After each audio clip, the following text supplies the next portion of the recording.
This is it, your favorite song on your favorite radio. Pro 2, teman terbaik kamu.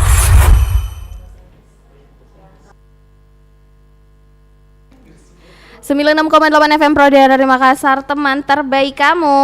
Ya, sore ceria lagi-lagi. Yeay. Jam 4 biasanya tanya Pak Ustadz. Lewat. Lewat Mika. Iya, ini kebetulan nanti kita salah bertanya. Oh betul, bukan bulan Ramadan nih. Bukan, bulan selesai Mi. Maaf. Nah, seperti biasa teman Pro 2 sore ceria barengan sama Enggi dan juga ada kawan saya, ada siapa pun namanya? Wih kawan. Rekan. Iya, siap Nindi Deha. Bung Nindi Deha. Bener sekali Bung Enggi. Oke, hari ini di sore ceria spesial banget ya Nindi karena kita bakalan ngobrol sama tamu lama kayaknya Betul. ini. Ini kebetulan tamu lamanya Ibu ya. Hari ini pertama kaliku sama beliau wawancara. Oh, justru ini pertama kalinya Ibu Iya bersama betul. oh. Bersama, membersamai. Oh gitu ya udah Iya. nggak apa-apa. Oke, nah karena kan kita biasanya di sore ceria jam 4 itu kita ngobrolin soal peran pemuda yang luar biasa gitu kan nih Nindi. Ini juga ternyata nih sebenarnya aku sudah cukup mungkin baru 10%-nya ya saya tahu Kak Di. Oke.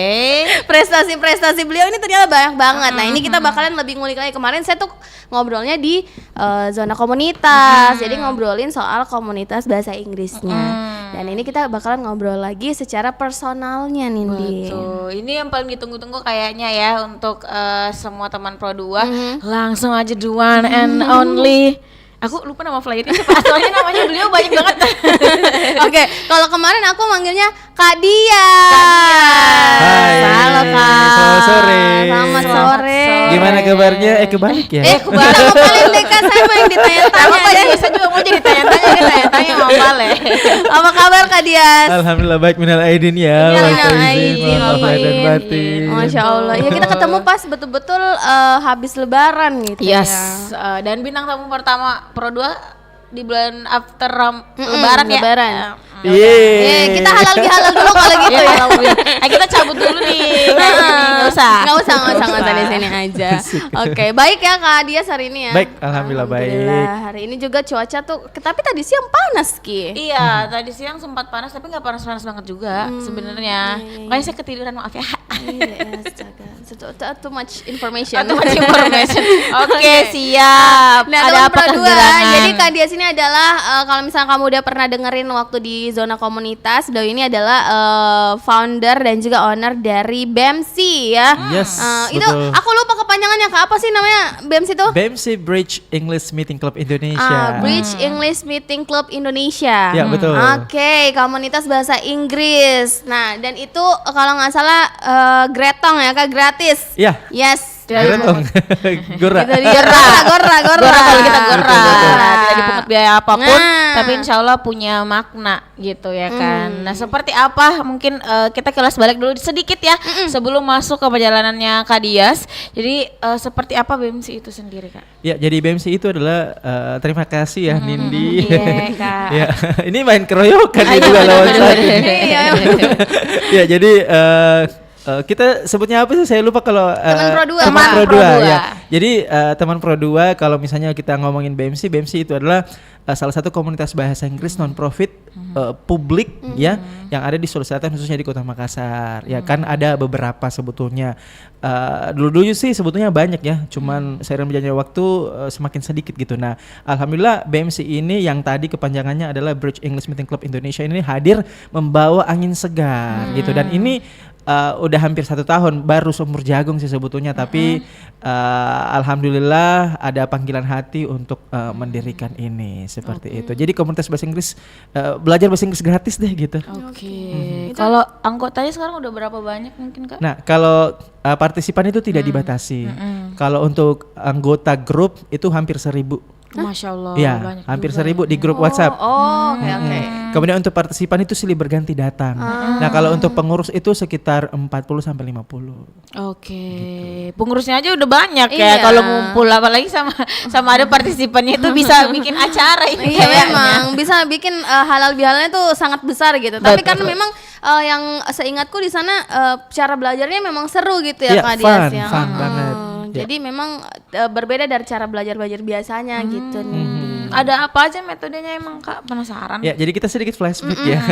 Ya, kalau untuk ngomongin BMC itu dia kan memang komunitas. Jadi kita belajarnya itu ada rundown acaranya. Jadi ketika partisipan atau ketika kita belajar di sana itu sudah runtut tuh di handle oleh MC. Nah, setiap pekan akan ada yang bertugas atau PJ-PJ pengisi acara di rundown itu nih. Nah, untuk pertama itu dibuka dulu oleh MC, kemudian setelah itu ada sesi motivasi. Setelah itu adalah sesi perkenalan, self introduction. Kemudian setelah itu ada yang disebut sebagai ice breaking. Nah, setelah itu ada disebut sebagai small group discussion. Jadi small group discussion itu di mana kita hitung dulu nih jumlah keseluruhan total. Misalnya ada 50 yang datang. Nah, 50 ini dibagi 10 kelompok. Kemudian nyebar tuh. Kita menentukan tema gitu kan, topik maksudnya. Nah, dari 10 kelompok ini pasti masing-masing punya perspektif masing-masing kan. Nah, kemudian di waktu tertentu kita kumpulin nih jadi satu. Jadi 2 baris. Nah, mereka tuh disuruh memilih yang pro sama kontra. Nah, habis itu didebatin deh. Nah, setelah debat session ada lagi sesinya disebut sebagai building skill, di mana akan ada komite atau pengurus yang bertugas untuk nge-share pembelajaran bahasa Inggris, misalnya grammar, irregular verb ya, passive voice dan sebagainya. Setelah itu ada lagi disebut sebagai entertainment, di mana akan ada yang 1 orang atau 2 atau 3 yang in charge untuk menghibur kita, misalnya menyanyi, puisi, ya kan, sulap, stand up comedy dan sebagainya. Itu bisa berasal dari komite dan partisipan. Nah, selanjutnya ada announcement. Jadi announcement itu adalah kita ngasih kesempatan nih untuk semua orang yang ada di situ buat berikan informasi apapun. Ya, misalnya pameran, beasiswa, bazar, makan gratis atau apa dan sebagainya. Setelah itu MC nutup. Nah, setelah MC nutup, partisipan bubar, kita masih evaluasi. Habis itu lalu bubar semuanya, kayak gitu-gitu. Dan setiap pekannya tuh beda-beda pengisi acaranya, beda topiknya gitu. Jadi serunya tuh berbeda-beda gitu pengalamannya dari peserta gitu ya Kak ya. Sensasinya beda-beda. Oke, itu dia. Dari semua pengalaman Kak, apa yang topik yang menurut Kakak wah ini vibes-nya menyenangkan banget nih pada pekan ini misalnya? Ada nggak? Masih keinget-inget? Oke, untuk yang paling seru itu waktu Welcome to Ramadan Man.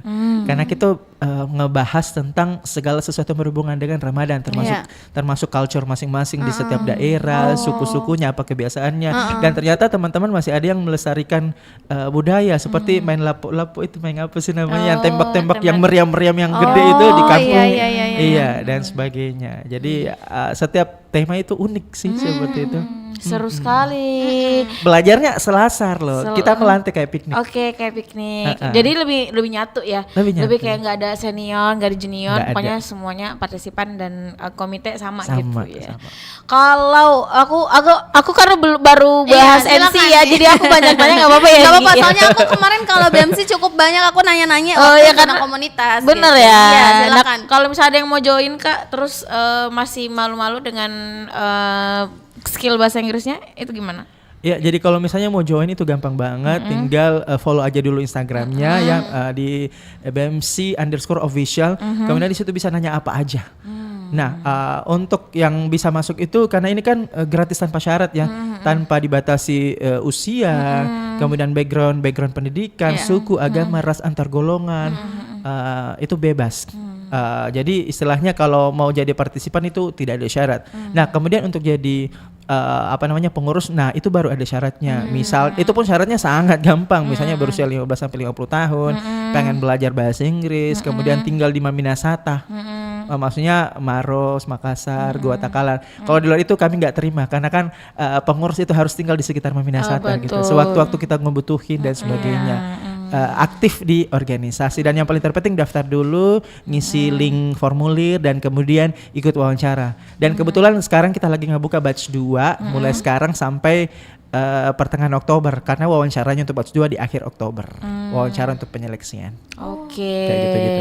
Yang penasaran langsung cek aja Instagramnya ya, udah lengkap Betul. banget di situ di BEMSI_official. Iya, Yes. correct. Nah, ini kalau dari tadi kita sedikit flashback ke BEMSI-nya. BEMSI-nya gitu ya. Ini kita kalau ngobrolin momen apa sih ini Kak Dias mungkin sampai akhirnya tuh jadi founder gitu dari BEMSI ini sendiri. Gimana perjalanannya tuh kok bisa gitu ada BEMSI ini Kak? Iya. Jadi sebetulnya ini tidak kebetulan ya. Ini saya menyebutnya adalah faktor-faktor puzzle. Istilah baru ya. Faktor-faktor puzzle. Jadi puzzle itu adalah kepingan-kepingan, faktor-faktor adalah penyebabnya. Jadi penyebab-penyebab kecil-kecil yang kemudian bersambung-sambung menjadi satu, itulah Indonesia. Enggak. Emang penyanyi Kamu dilatih menyanyi Emang juga ya? penyanyi susah ditutup. Susah ditutup bakatnya. Ya, jadi faktor-faktor puzzle itu dimulai dari pertama ini agak panjang disingkat-singkat aja. Jadi waktu kecil memang suka gitu, Yeah. suka bahasa Inggris. Kemudian singkat cerita kuliah ambil jurusan bahasa Inggris. Kemudian pada saat kuliah ikut komunitas English Club bahasa Inggris yang ada di Benteng, ya kan. Kemudian habis itu tiba-tiba pada saat saya kuliah saya ngajar bahasa Inggris. Kemudian habis itu intinya semuanya berhubungan dengan bahasa Inggris. Kemudian setelah saya mengajar saya istilahnya berhenti, saya kerja di luar negeri, kerja di kabel pesiar bahasa Inggris lagi. Kemudian saya pulang ya karena corona saat itu udah nggak dibiarin sama orang tua. Akhirnya tiba-tiba alhamdulillah saya jadi speaker tetap bahasa Inggris lagi di salah satu radio ya yang ada di Kota Makassar. Kemudian habis itu jadi speaker, kemudian jadi hostnya, backup host, kemudian jadi host, kemudian jadi produser acara program bahasa Inggris itu.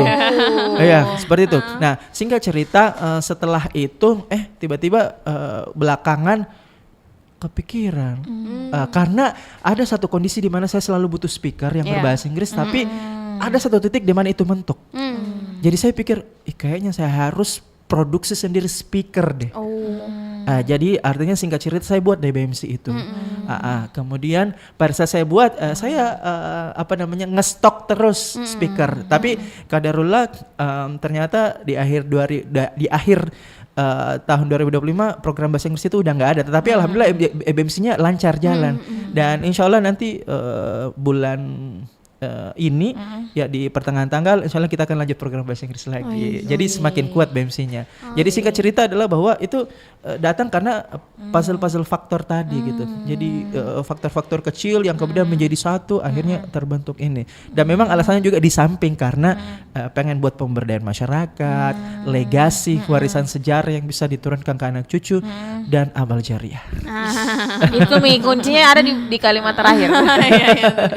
Karena itu yang paling susah didapat gitu. Betul. Berarti sedekat itu dengan bahasa Inggris sampai kerjaan juga semua mengenai bahasa Inggris ya Kak? Kadang-kadang nerima job MC bilingual. Masih bisa ya Indonesia Inggris. Nah, apa yang jadi alasan utama kenapa Kakak mau mungkin menekuni bahasa Inggris Kak? Ya itu tadi ya, pertama karena awalnya memang suka. Waktu kecil itu suka niru-niruin iklan-iklan berbahasa Inggris ya. Akhirnya singkat cerita yang tadi saya ceritain itu sambung menyambung. Ya sampai sekarang saya suka. Akhirnya menjadi founder juga dan semakin itu kayak semakin menambah brand value, menambah value juga karena saya juga jual jasa, kadang-kadang nerima tawaran MC berbahasa Inggris. Ya udah tambah kuat keinginannya buat ngejalanin ini. Kayak gitu-gitu. Tapi ada ketertarikan belajar bahasa lain nggak Kak? Soalnya kan kalau Inggris Indonesia kayak bahasa sehari-hari yang Kakak pakai gitu. Contoh pengen challenge dirinya. Sebetulnya ada banget, cuma memang saya lebih fokus ke urgensitas. Apa yang paling deket, apa yang paling penting gitu ya. Ada, tapi semoga sampai bisa gitu belajar lagi bahasa lain supaya jadi polyglot. Karena memang bahasa Inggris tuh salah satu global gitu, bahasa global ya Kak. Di mana-mana mungkin kita masih bisa pakai gitu ya. Oke, nah Kak mungkin kalau kita ngobrolin soal bahasa Inggris gitu ya, sepenting apa sih menurut Kak Dias gitu bahasa Inggris buat anak-anak Gen Z sekarang? Cuman tuh kadang bahkan tuh baru-baru ada kulihat di sosial media nih Kak Dias ya, ada anak, aku nggak tahu itu SMP SMA. Dia tuh karena sering kodong pakai bahasa Inggris, nah malah dibully. Itu tepatnya gitu. di Maluku Utara tuh. Iya itu dia. Masa? Iya ada loh. Nah itu gimana nih Kak Dias? Ya. Jadi sesuatu yang istilahnya di luar biasa, di luar kebiasaan itu dianggap aneh. Ya. Nanti kemudian booming baru dianggap lumrah. Nah, biasanya orang-orang yang suka hal yang nggak biasa itu orangnya luar biasa loh, jangan salah. Iya, seperti itu. Bagi orang-orang yang masih alergi dengan bahasa Inggris, ya siap-siap Anda tertinggal. Karena gimana pun hari ini bahasa Inggris masih tetap bertengger di nomor 1. Walaupun ya ada riset yang mengatakan bahwa bahasa Inggris nanti akan tergeser, tetapi paling enggak bahasa Inggris akan ada tetap di top 3. Ya seperti Mandarin akan menjadi saingan yang sangat ketat dan sebagainya, bahasa-bahasa lain. Tetapi hari ini enggak belajar bahasa Inggris itu memang betul-betul kita akan ketinggalan dari semua aspek. Karena bayangin aja ya di dalam kehidupan sehari-hari kita kan mana-mana ada kosakata bahasa Inggris. Kita ke warung, minimarket, aplikasi, komputer, internet, sosial media, kurikulum buku mata kuliah, mata pelajaran itu ada kosakata bahasa Inggrisnya. Jadi at least walaupun kita tidak lancar bahasa Inggris paling tidak paham dulu deh.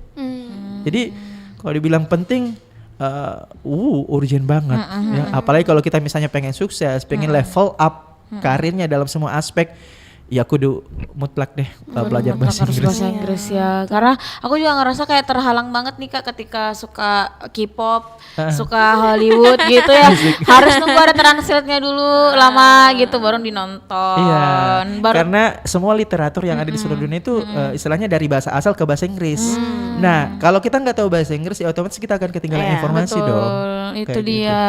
Bahkan untuk sekedar translate aja kan butuh berhari-hari ya dari aplikasi ini film atau video klipnya Kak. Jadi aku kayaknya pengen bahasa Inggris deh. Karena aku tertinggal sekali ini loh. Cuman emang itu sedihnya tuh kadang orang yang memang tadi kalau Kak Dias bilang anak-anak yang memang berbeda dari biasanya tuh justru dilihatnya aneh gitu ya Kak. Betul. Nanti booming baru bilang oh ini seru tahu bagus ini. Ingat gak waktu dulu sebelum ada TikTok ya zaman-zaman dulu ya kan. Wowo ya kan wowo. Itu masih dianggap tabu padahal sekarang udah normal-normal aja ya. Itu aku kasihan lihat yang di bully kodong padahal padahal kita tuh yang maksudnya belum mungkin ada yang belum lancar mau gitu lancar berbahasa Inggris, giliran yang lancar bahasa Inggris. Tapi ibu mah gitu. bisa. Jangan begitu dong. Jangan bilang ya itu nanti takut tuh saya dites ke Oh iya betul takut. Iya. Ya udah. Oke. Nah, Nindi ternyata juga Kak Dias tuh punya banyak pengalaman ya. Kalau Kak Dias tuh ngobrol kita enggak bisa memang 1 jam harus 24 jam harus selesai kayaknya harus berhari-hari deh. Tembus rekor gitu. Nah, Kak Dias sempat nge-spill juga bahwa ada pengalaman di keliling dunia nih. Nah, ini juga pasti berkaitan sama yang namanya bahasa Inggris kan Kak Dian. Nah, Kak Dian lagi. Kak Dias itu boleh diceritain pengalamannya udah kemana aja? Yes. Sebagai apa? Ya, jadi kalau kemana aja saya kurang hafal detailnya ya, tapi paling tidak alhamdulillah banyak banget negara yang saya injak gitu ya. Jadi sebagian besar negara Eropa ya itu kayak 90% deh benua Eropa saya udah kelilingi. Kemudian benua Amerika kayaknya 80% ya. Kemudian di Asia, Oceania ya kan, Kepulauan Karibian ya, Pasifik dan sebagainya. Jadi kalau dibilang berapa nggak tahu berapa tuh karena kapalnya tuh nggak pernah bolak-balik. Jadi maksudnya gini. Terus. Jadi maksudnya gini, ketika kita start dari barat, kapal yang ada letaknya di barat, misalnya di Miami nih, Amerika Serikat, kita akan berlayar terus sampai ke timur. Jadi kita nggak akan balik-balik lagi gitu. Jadi bukan bolak-balik gitu. Jadi pada saat ke timur itu sudah teratur, misalnya negaranya, kotanya, venue yang akan didatangi, misalnya kafe, resto atau opera dan sebagainya. Dari satu kota yang lain, kemudian sudah diatur misalnya berapa lama, apakah misalnya cuma 4 jam, 24 jam, 48 jam dan sebagainya. Habis itu ke kota yang lain lagi, negara lain lagi, sampai seterusnya. Jadi kalau misalnya udah mentok ke timur, nanti dia ke utara lagi, habis ke utara ke selatan kayak gitu-gitu. Jadi dia nggak bolak-balik kayak setrika, enggak. Tapi itu dalam rangka apa sih Kak Dias? Kok bisa ada kesempatan itu? Iya, itu dalam rangka saya kerja di industri pariwisata perhotelan, tepatnya di kapal pesiar Hotel Terapung. Oh gitu. Kita nyebutnya Hotel Terapung karena dia Terapung. hotel di atas air. Iya benar.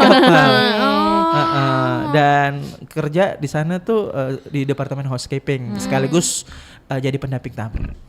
Oke, nah itu gimana tuh Kak keseruan mendampingi tamu yang mungkin pastinya tapi itu tamu-tamunya dari berbagai negara berarti juga. ya. Nah itu Betul. gimana keseruannya tuh Kak Dias? Keseruannya tuh aduh gimana ya, sangat saking speechlessnya itu nggak bisa diungkapin dengan kata-kata, tapi saya akan coba melogikakan gitu ya supaya bisa dijelaskan di sini. bener. Nah waktu pertama kali saya keluar negeri ya, dan di atas kapal kemudian tiba di sebuah negara, itu tepatnya di Lisboa pertama kali, itu berasa kayak di dimensi lain. Itu first time banget ya kan, kayak di dimensi lain. Soalnya pertama kali, kemudian udaranya beda, iklimnya beda, bangunannya beda, orang-orangnya beda, situasinya beda. Saya sendiri, nggak ada temen, nggak ada keluarga, bukan liburan dan sebagainya. Itu kerja campur aduk antara senang, bangga, kaget, sedih, rindu, Semuanya. merasa. Makanya saya tadi bilang speechless gitu, merasa kayak di dimensi lain gitu. Kemudian lama-lama beradaptasi, keuntungannya banyak banget. Jadi pertama kita bisa dapat temen lebih dari 40 kebangsaan. Kemudian bahasa Inggris kita bisa meningkat secara drastis tanpa perlu belajar formal, ya kan. Kemudian kita belajar budaya baru, kita injak tempat-tempat baru, ya kan. Belajar disiplin, mandiri, profesional, pokoknya banyak banget deh. Banyak banget. Jadi satu pekerjaan tapi mencakup banyak hal ya Kak. Iya. Tapi di antar kan berapa tahun sih totally Kakak di kapal itu? 3 kontrak 3 tahun dari tahun 3 2017 tahun. sampai 2020. Betul. Apa yang paling sering bikin rindu sama rumah atau Indonesia? Yang bikin rindu kapal pesiar atau bikin rindu Indonesia? Bikin rindu Indonesia selama Kakak di sana waktu itu. Pertama makanannya dong. Karena kita makan itu standar internasional, hambar. Beda banget ya Kak ya. Makanya standar internasional itu di mana-mana pasti hambar. Pertama. Yang kedua, dikit banget. Kita kan biasa makan nasi tuh dan banyak banget nih porsinya ya orang Indonesia makan kenyang. Kita kalau makan di sana tuh sedikit banget. Udah gitu hambar lagi, ya Allah. Terus estetik banget kelihatannya setelah dicoba, ya Allah ini nggak enak. Cuma bagus di foto doang ya kayak wih. Karena aku penasaran gitu, kayak kan Kakak berarti udah ke negara-negara banyak, ngebandingin negara-negara tersebut dan Indonesia. Menurut Kakak nih Indonesia itu udah jadi negara seperti apa sih dibanding dengan tetangga-tetangga itu tadi? Ya, sepertinya ini ada fenomena kebalikan gitu. Maksud saya fenomena kebalikan itu, kita tuh kayak pengen banget tinggal di Eropa, pengen banget liburan. Nah, plot twistnya adalah mereka sangat cinta Indonesia. Mereka bahkan katakan, aduh saya pengen banget ke Indonesia. Indonesia nggak ada yang kalahin gitu. Dari katanya semua aspek makanan, keindahan, orang-orangnya. Jadi kita tuh main plot twist gitu. Kita berkebalikan dengan orang-orang sana. Jadi kita itu pengen putih ya, mereka pengen hitam. Kita pengen ke sana, mereka pengen ke sini. Kita pengen salju, mereka pengen panas. bener-bener, Jadi makanya bener-bener. berkebalikan Iya, gitu. iya, iya.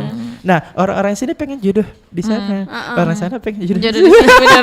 Kalau bisa milih ya, nanti bule, tapi dia milihnya orang kita lagi. Gitu ya, oke. Jadi memang banyak perbedaan juga gitu ya Kak ya Banyak. yang ditemukan di sana. Oke. Banyak banget. Nah, kalau misalnya Kak yang dari banyak negara yang Kak Dias kunjungi, kira-kira mungkin kayak budaya apa atau negara apa yang paling kayaknya tuh sangat nempel gitu di ingatan Kak Dias? Oke.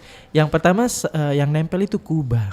Kuba. Ya, jadi Kuba itu adalah negara Latin yang terletak di Kepulauan Karibia, yang sekarang tuh sama ini tuh negara Paman Sam kan lagi ini pengen diancam gitu. Nah, Kuba itu yang nempel, itu yang unik adalah karena ternyata di sana itu negaranya tropis sama kayak kita. Jadi di sana ada pohon pisang persis, tanaman-tanaman di sini tuh persis sama. Kemudian saya jadi kaget loh, ini kok semua tanaman persis, terus kucing-kucing, anjing berkeliaran kayak di Indonesia. Terus mobil-mobil yang di sana tuh antik. Semua mobil baru itu modelnya kayak 70-an, Oh, padahal 80-an. mobil baru. Ya. Padahal produksi baru. Uish. Produksi baru. Tapi kan di sana di embargo ya sama negara-negara maju, makanya semua produksi barang itu model lama, tapi dia baru. gitu. oke, oke, Bangunan-bangunannya juga arsitektur banget ya, model-model Spanyol ya, karena kan negara dulu sana kan pernah dijajah sama Spanyol. Kemudian apa ya? Di sana tuh yang paling lucu itu kalau malam tuh indah tapi cahayanya nggak begitu terang, jadi kayak remang-remang. Oh gitu. Bawaannya nanti ngantuk ya kalau cahayanya remang-remang tuh biasanya bikin ngantuk Kak. Jadi negara remang-remang gitu. Di samping indah, di samping agak lucu, remang-remang ya. Tahu kan remang-remang banyak Iya, iya, muda-mudi iya. yang kesana remang. Iya bener-bener sunyi Astagfirullah. gitu ya. Oke. Aku justru memang kalau pengen ke luar negeri tuh bukan pengen lihat teknologinya seberapa maju negaranya gitu. Iya. Pengennya memang ngelihat gimana bener-bener seotentik apa gitu negara. Aku juga di sana lihat ya orang yang apa sih bahasa Indonesianya saya lupa.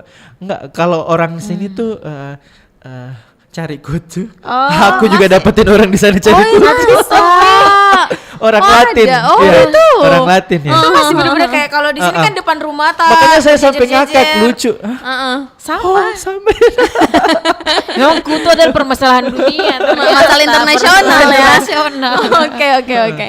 Nah Kak Dias, nanti kita balik lagi ya. Kita break dulu beberapa lagu untuk sore hari ini. Buat teman Pro 2 juga mungkin yang mau nanya sama Kak Dias ya soal pengalaman gitu. Boleh. Atau mungkin mau nanya soal BMC-nya juga masih boleh ya ke WhatsApp di 0811 410 968. Kamu juga bisa follow Instagram kita dulu di @_Pro2 Makassar, habis itu DM. Langsung aja nanyain. Oke, boleh komen juga di RRI Digital.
Balik lagi masih di 96,8 FM Pro Daerah Makassar. Teman terbaik kamu masih sama Yes. Kak Dias. Dan tadi kita udah ngobrol banyak tentang perjalanannya di luar negeri seperti apa. Bukan cuma ke luar negeri sih, istilahnya memang keliling dunia kali. Iya, betul. Hampir semua benua yang ada di dunia sudah beliau datangi teman-teman. Wis, luar biasa. Tapi ternyata beliau juga aktif sebagai speaker.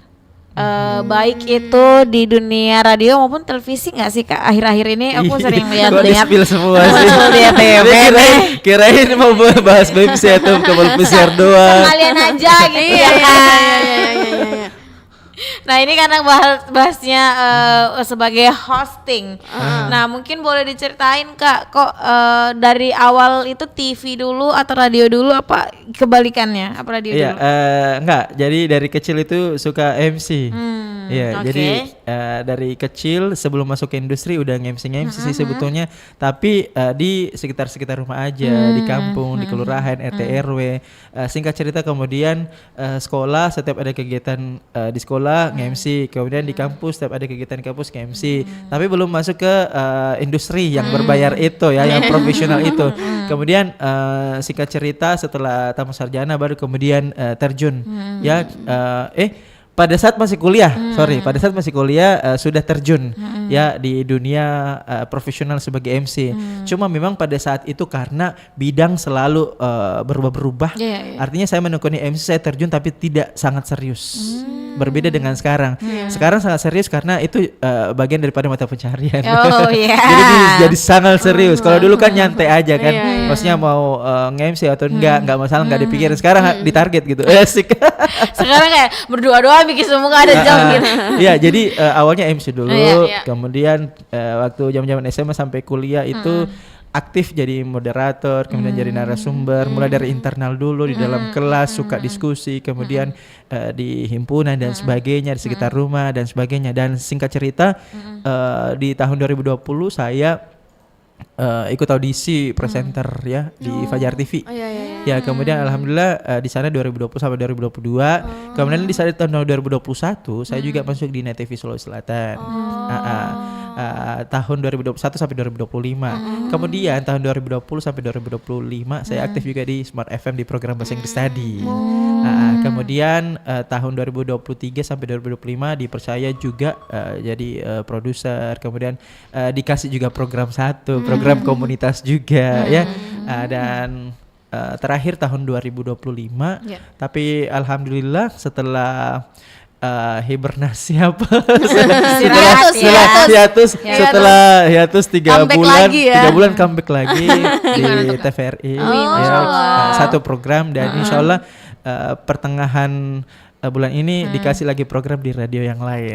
Satu program, jadi sekali seminggu aja gitu. Selebihnya jadi pemateri, nge-private public speaking, nge-juri all events, ya kan, jadi narsum kayak gini. Intinya semuanya komunikasi deh kayaknya. Berarti emang suka komunikasi gitu ya. Communication. Interpreter juga, yang penerjemah bahasa. Intinya semua komunikasi deh.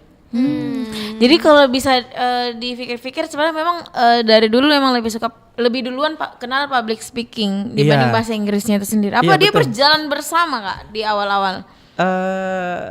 Karena waktu kecil suka ngoceh katanya nggak jelas dari umur 4 tahun Emang gitu. masa? Jadi memang lebih duluan public speaking lah ya. Oke, Walaupun berarti bahasa Inggris itu udah public speaking juga Iya, ya. iya. Public speaking dalam bahasa ibu dulu, misalnya bahasa Indonesia, kemudian singkat cerita dibarengi dengan bahasa Inggris. Kayak gitu-gitu sih. Jadi memang penyiar material karena emang tahu bahasa Inggris dan tahu skill komunikasi. Kalau secara khusus nyiar di radio enggak. Jadi saya masuk ke radio itu langsung dalam bentuk podcast. Oh betul. Jadi tidak Oke. Mengoperasikan alat-alat seperti ini. Pokoknya terima beres langsung siaran kayak di TV gitu ya. Iya. Oke. Jadi memang beriringan bersama gitu ya Iya, Kak. semuanya. Oke, tapi itu tadi tahun-tahun yang 2020 berarti Kak Dias tuh pernah benar-benar kayak udah lagi menjalani penyiar gitu ya, sebagai yang lain juga iya. Semua Nah itu serentak. itu gimana Jadi sih, guru Kak? juga. Oh, Nah, itu dia tuh. Gimana tapi itu, jadi Kak? gurunya maaf, gurunya itu 2013 sampai 2017 jadi gurunya. Tapi maksudnya itu tuh semua Beda-beda profesi. bersamaan gitu ya. Tapi di tahun yang sama itu Iya. gimana nih seorang Kak Dias tuh bisa ngehandle semuanya gitu. Yang paling penting sebetulnya saat itu dan sampai hari ini alhamdulillah saya punya kelimpahan waktu. Oh, Jadi, itu jadi maksudnya kelimpahan waktu saya tidak pakai absen, saya tidak punya atasan, tidak punya bawahan, saya freelancer aja. Jadi semua saya bisa cover. Gitu-gitu sih. Jadi karena emang freelancer, jadi enak memanage waktunya ya Kak. Betul. Info freelancer dong Kak. Balik lagi nih. Minta lagi, ada lagi gitu ya. Oke, nah Kak Dias mungkin sebagai public speaker udah lama di dunia ini. Kira-kira apa sih yang mungkin jadi tantangan gitu buat anak-anak di luar sana Gen Z yang juga pengen nih gitu belajar jadi public speaker yang baik, gitu punya public speaking yang bagus. Itu kira-kira apa sih tantangan mungkin menurut Kak Dias sendiri ngelihat di era sekarang? Gitu. Ya, tantangannya pertama adalah jangan takut ditolak dulu deh. Karena kenapa kita nervous? Karena kita takut ditolak, rejection gitu ya. Pertama jangan takut ditolak dulu, apapun hasilnya coba aja dulu pertama. Yang kedua setelah dicoba lakukan berulang-ulang. Setelah dilakukan berulang-ulang itu konsisten istiqomah. Setelah istiqomah evaluasi. Setelah evaluasi lakukan terus upgrade ke another level. Nyemplung langsung ke bidangnya. Karena percuma. Secara terang-terangan saya bilang percuma kita belajar seumur hidup kalau kita tidak menekuni minimal satu bidang yang berhubungan dengan public speaker gitu. Jadi kita akan terus belajar tanpa menjadi pelaku. Itu nggak bisa. Itu kita wajib jadi pelakunya supaya kita bisa menularkan ilmu itu ke orang lain. Iya kayak gitu-gitu. Dan yang paling terpenting juga adalah ketika kita belajar public speaking kita harus berani jadi bunglon. Iya, karena public speaking itu luas banget. Misalnya gini, ketika kita menyiar radio itu beda ngedeliverynya dengan misalnya jadi presentator atau presentasi. Ketika kita presentasi itu beda dong dengan cara MC. Iya, ketika kita nge-MC beda dong dengan pidato. Ada orang yang sangat over pede ya. Ketika katanya dia sudah jago ngomong dia udah bisa lahap semua, nggak bisa. Soulnya beda, angle-nya beda, pakaiannya beda, kosakatanya beda, nadanya beda, ruhnya beda, semua beda. Gitu. Makanya public speaking itu pembelajaran seumur hidup sih, menurut aku. Jadi bukan karena baru kayaknya sudah media saya sampai sini masa aku tahu misalnya gitu ya. Enggak. Tapi kalau aku boleh minta tipsnya nih Kak ya, karena kan aku juga coba-coba MC tuh. Cuman aku ngerasa ya kayak orang tuh berekspektasi MC tuh ekstrovert. Padahal ada kok MC yang pendiam seperti aku. Ada kok. Oh jadi MC-nya tuh diem aja gitu ya? Iya, MC-nya diem aja. Ada kok MC yang setelah MC langsung energinya habis gitu. Itu gimana sih Kak kalau misalnya ada yang seperti aku juga mungkin yang introvert tapi pengen nyobain dunia MC, dunia public speaking Kak? Bukannya udah jadi MC? Baru coba-coba. Bukannya udah sering kita bareng tandeman ya? Bener sih. Peres lu yang lain deh untuk junior. Juniornya Mi. Ngeri. Menurutku sih kita jadi diri sendiri aja gitu ya. Emang teman-teman banyak kok yang introvert ya. Kalau aku kan ambivert ya. Iya, banyak. dua-duanya Iya. Banyak kok teman-teman yang introvert. Banyak banget. Dan ketika dia turun dari panggung dia diam. Tetapi yang paling terpenting adalah se-introvertnya kita ketika kita turun dari panggung, kita harus tetap apresiasi orang. Karena nih kebanyakan di lapangan, saya nggak tahu ini berita baik atau berita kurang. Saya nggak tahu ya. Saya cuma mendeskripsikan yang sebenarnya. Karena kebanyakan pelaku industri kreatif khususnya performer seperti MC, narasumber dan sebagainya, itu enak banget, hidup banget ketika dia ngobrol di atas panggung. Tapi ketika dibawa ngabain orang, nggak dibati-bati itu orang kok dong. Bilang Kak bisa foto nggak? Jalan aja tuh begitu. Iya kan. Kak misalnya ditemenin ngobrol gitu, nggak ngobrol gitu. Nggak secair pada saat nge-handle acara. Jadi walaupun kita introvert, kita harus tetap punya value bahwa kita adalah orang yang baik. Nanti kalau udah nggak ada orangnya, ya pulang ke rumah ya diam-diam aja, baring, nggak usah ngomong kan. Jadi kayaknya memang memerlukan mental teman Pro2 ya buat kamu, karena memang ya emang gitu kerjaannya ya Kak ya, menghibur baik di atas panggung maupun di bawah panggung sebisa mungkin. Karena nah aku suka kadang-kadang juga nih Nindya, audiens itu punya ekspektasi ketika kita enak dipandang di atas, istilahnya citranya baik, pasti audiens itu antusias ngomong sama kita. Nah ketika kita ke bawah jangan abaikan. Tetap hidup walaupun nggak ngepandu acara, tetap cair ke orang. Beda cerita kalau udah pulang, terserah tutup pintu kamar sendiri kan introvert ya. Betul. Nggak usah keluar rumah, ya udah selesai gitu. Memang harus energinya ekstra gitu ya. Iya harus banyak karena aku ngerasain itu banget Kak ya. Tapi bukan berarti kita nggak bisa teman produk. Ayo teman-teman introvert gue. Kita bisa jadi MC kok. Yang paling pertama, yang paling penting adalah tadi Kak Dias bilang jadi orang baik. Betul. Baik di panggung Bukan maupun cuma di MC ya semua ya. Ya, berarti semuanya harus baik ya Iya teman produk dong. ya. Oke. Nah, Kak Dias mungkin karena waktu kita tinggal dikit lagi dari semua mungkin pencapaiannya Kak Dias sampai hari ini, kira-kira ada lagi nggak sih yang mungkin pengen Kak Dias kejar gitu dalam waktu dekat ini secara pribadi nih Kak Dias? Aku kan lagi ngejalankan ini ya, BMC. Kedepannya saya pengen supaya istilahnya saya bisa lebih banyak memberdayakan orang. Jadi maksudnya adalah di samping misalnya saya punya wadah yang gratis, suatu hari saya pengen punya wadah yang kalau orang datang tuh dapat uang dari saya. Atau misalnya kalau orang datang ke saya dapat uang dari orang itu. Jadi ada 3. Orang datang ke saya, orang dapat ilmu gratis. Orang datang ke saya, orang itu dapat uang. Orang datang ke saya, orang itu bayar ke saya. Oke. Nah itu yang saya maksud adalah kayak semacam platform-platform yang kemudian istilahnya dinaungi dalam satu agency. Jadi di dalamnya sudah ada yang kayak tadi, ada yang gratis, ada orang datang saya dapat duit, ada orang datang saya yang kasih duit dia kayak gitu-gitu. Tapi saya nggak akan spill sejauh itu. Intinya seperti itulah kesimpulannya, di mana mungkin saya punya sesuatu platform yang tipe yang seperti ini yang saya maksud, dan bisa berdampak seluas-luasnya kepada masyarakat, bangsa, negara dan semuanya. Kayak gitu-gitu sih. Wow, berat banget jadi Kak Dias ya. Mikirin bangsa, mikirin negara, mikirin orang lain loh. Kita mikir ini sebentar mau makan apa di? Iya. Kalau kita saya gitu dulu. Itu gitu. Ji simple ya. Nggak bisa jadi menteri ya. Amin. Oke. Nah Kak Dias, kalau aku juga mau ngasih challenge, Kak Dias bisa ngomong atau ngasih pesan ke Kak Dias versi yang dulu tuh kira-kira mau bilang apa sih gitu. Oh, oke. Yang dulu ya. Iya. Ini agak sulit ya. Makanya Makanya challenge flashback nih. orangnya Kak ya. Iya. Oke. Apapun yang terjadi di masa lampau ya, kamu yang sekarang adalah orang yang tetap yang sama. Dan jangan pernah berubah. Yang berubah itu adalah value-mu, derajatmu, ilmumu, ya, kemampuanmu, skillmu, dampakmu. Tapi karaktermu tetaplah rendah hati, tetaplah baik. Jadi best cut.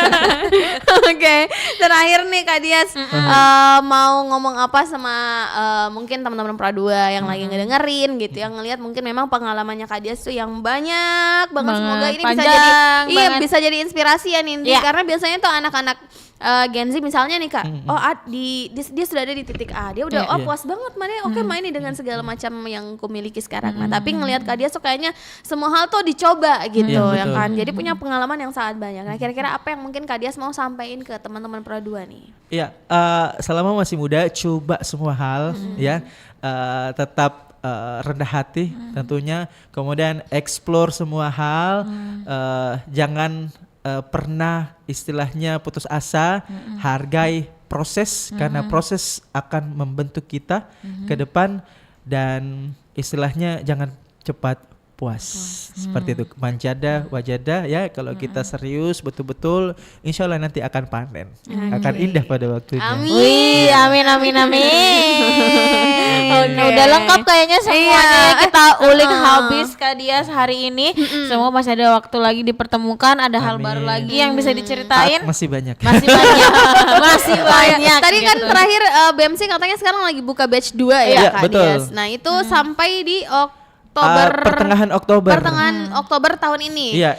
Oke, betul. nah jadi kalau misalnya teman Pradua juga Ya. mau ikutan gabung sama BMC, boleh langsung ke Instagramnya BMC aja ya. Betul. Iya, Apa sih BMC underscore? Official.